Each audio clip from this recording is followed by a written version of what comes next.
Fury! It doesn't work. Why? Why do this? Why put it back in the game and it's not working yet? You linker, I swear to God.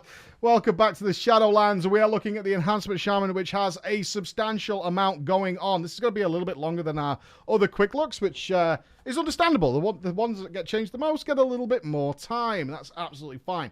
You also notice the gameplay here is not me, although it's still basic UI. This is actually somebody who we've brought on, a world-class player. Mr. Fingal is playing Enhancement on live, as well as a whole multitude of specs, all at extremely high level. Very much trust his thought process and ability to show gameplay. So that's why Finn is here to help us out and get these done, because there's so much to cover these days in World of Warcraft, especially when it's this kind of process. So I hope to introduce you to him properly down the road. Corona is kind of a problem. Anyway, let's move on forward with the Enhancement Shaman. So obviously, new resource system. Maelstrom is out. Totems are back. And now we've got all kinds of things going on where Blizzard has kind of made a full-on battle mage here, guys. I'm not even joking. This thing is pretty wacky. Now, with a lot of changes, there are obviously still a little bit of a few hiccups that need working out along the way. That's always the cool way. This is a good thing, because when they make a lot of changes, of course, some tweaks and stuff are needed there. And maybe you guys can also feedback what you prefer as well. Okay, so now we have procs building up for burst and single target, all right? We've now got Searing Totem back, but think of it more like a mini cooldown, all right? Think of it like not something you keep down all the time like we used to do back in the day. It's something you're going to use as like a mini cooldown going on there. And a lot of talents to come with this that modify how you want to use your spells. So you're going to be building up these Maelstrom stacks, which you can then use to Lightning Bolt if you want to, instant cast, Chain Lightning, Chain Heal. That's entirely up to you what you do with it. And this is kind of the big crux of the feedback we got, is the versatility.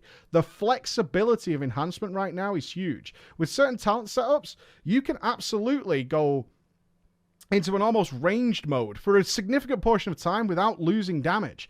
Like, that's how flexible the Enhancement Shaman is right now. And in a stark difference to what we've seen in BFA, which is kind of like your talent setup is like, this is my AoE setup. This is my single target setup. Because of the way the Shaman works with its Crash Lightnings, its Chain Lightnings, its Lightning Bolts, single target AoE, is you can use your procs and your talents that you've chosen in order to be like, I'm an AoE blaster right now, but those same talents can be used to be a single target blaster again. Again, adding that flexibility within your one spec without messing around with talents to cope with multiple scenarios. Something I think is pretty extraordinary. We've got this Overcharge ability is another new talent that's come in for burst, single target, and AoE damage. Very, very cool. So these procs, you can use them for single target, Chain Lightning. You can also use them on Stormkeeper if you want to, or Elemental Blast, yes, to put out significant amounts. Or you can also use them in Healing Surges and Chain Heal for healing. It gives so much choice in what you want to do, but it allows for absolutely wacky combinations. So you can Maelstrom Weapon into a Stormkeeper, into Mad Chain Lightning, which feels super fucking good, and then put it in between Crash Lightning and Storm Strikes, meaning that you're just absolutely crushing the AoE all the time because you thought about it. And Shadowlands seems to be, at least for our early impressions here in the office, is making it so that the player ability, understanding how to weave those things together, is what's going to give you the difference between somebody who's just getting Twilight Devastation procs, for example. The gear mattering less, we saw that in the interview with Ian, and now coming down to, okay, how can I utilize these abilities to their absolute maximum?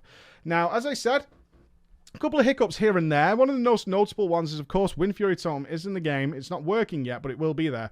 And these totems, they do take up a global cooldown. In discussion of it, having these on global cooldown can be a little frustrating when you're kind of doing setup, particularly if you're using the Kyrian ability, the Vesper Totem as well.